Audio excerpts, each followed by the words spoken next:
I had battled with a 25-year addiction to methamphetamines. And I wasn't suicidal necessarily, but this is not the life I saw myself living. You didn't want to live. I didn't want to live. My goal in my life was just to outlive my mom and my best friend. And after they were gone, I was out of here because I didn't think this world had anything left for me. I kept a job, I was very functional, I was very productive. But I would sit there and I would think about, well, how am I going to do it? Because I couldn't really take my own life, and I'd think about, well, there's assisted death, but you need a terminal illness. So all of a sudden I got this mass in my breast. So this was my way out. I spent 4.5 years ignoring this, and until it couldn't be ignored anymore. And I was at my best friend's house, and she says, something's wrong. And I said, okay, don't be mad at me, but I have cancer. And I showed her my breast, which had become a fungating wound, ulcerated wound. The cancer went to the surface and was eating away the skin. She went, oh my God, really scared. And I said, but I don't want to seek Western medicine. I just want to keep it at bay, and outlive my mom. So she went on a search, and she came across this book, Becoming Supernatural.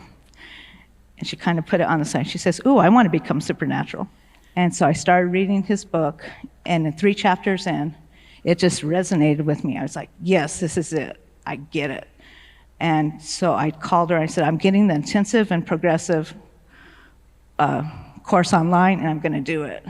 And she was like, well, he also has advanced week-long retreats. I said, no, that's not for me, but I'm going to do the intensive and progressive. So I ordered it, and I started doing it with a lot of intention and a lot of hope.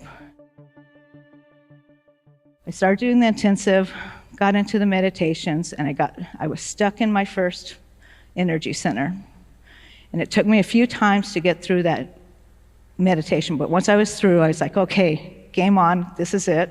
Kept on going, and in the progressive, the generous present moment, you say, now who do you want to be? Who's that person you want to be? And I came out of that, and I was crying, and I called my friend, and I said, I want to live, I want to live, I want to live, I want to live. I just kept on saying, I want to live, I want to live.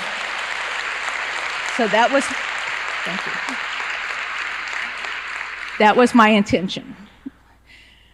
Tuning into your potentials, my potential, that special symbol was to live, simple.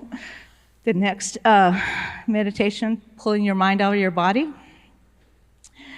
I was, that breath, I don't know if I was doing it right, but I was doing it. I'm sure I looked like a crazy person because I was all, I was pulling it. I was, pull that breath, and I was like, I was really doing it hard. And all of a sudden, I was overcome with this fear, this night terror fear, that I know where it came from. It came from a traumatic event, but I know where it came from. It just overcame me. And and I came out of my meditation. I said, whoa. And I called my friend again. I said, oh my God, I was just in that moment, and I just overcome. And I thought to myself, it kind of discouraged me a little bit, because I thought, well, if this is going to happen every time, this isn't going to work for me. So I took off a day, and I went back into that meditation, and I did it again, and I made it all the way through that one. And I swear to God, I overcame that addiction just like that. It was gone. It was 100% gone, without a doubt. I swear. She's making her own opioids now. That's right. I love that breath because it gets me that high. Did you hear that? Did you hear what she said? That she loves the breath because it gets her high. It does.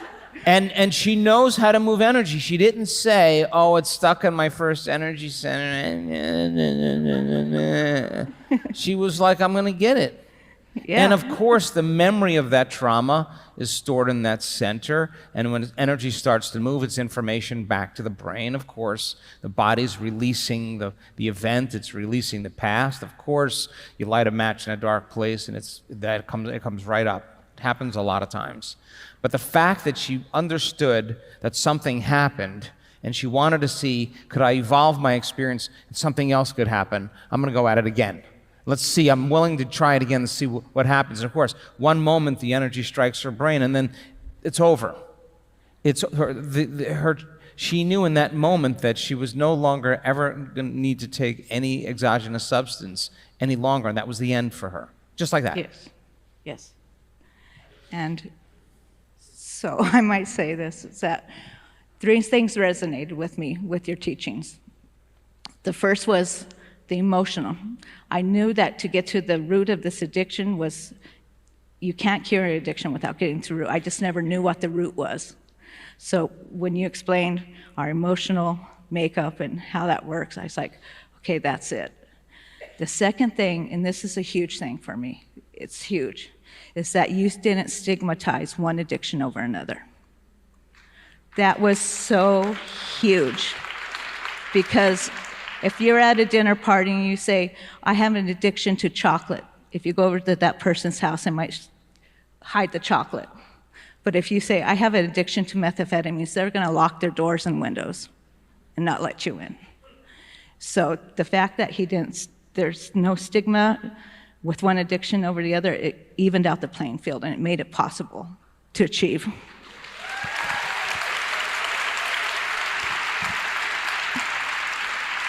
And the last thing was, which was just drew me in, and if you were sitting there, Dr. Joe, when I was doing that progressive, I would have leaned into you and said, you mean I can become the person I always wanted to be, and I can leave this shit behind?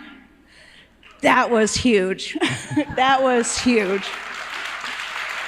And I can say today, and there's no way I can feel this good now, and this affliction can exist in this body anymore. And it is almost gone. So there we go.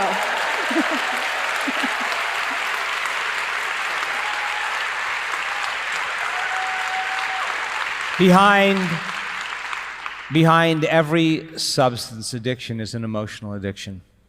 And it's the person's innate desire to regulate their emotions. We've just been programmed to rely on something outside of us to take away that feeling inside of us. And the moment we notice the change inside of us, we pay attention to what causes it, and we become dependent on it or addicted to it.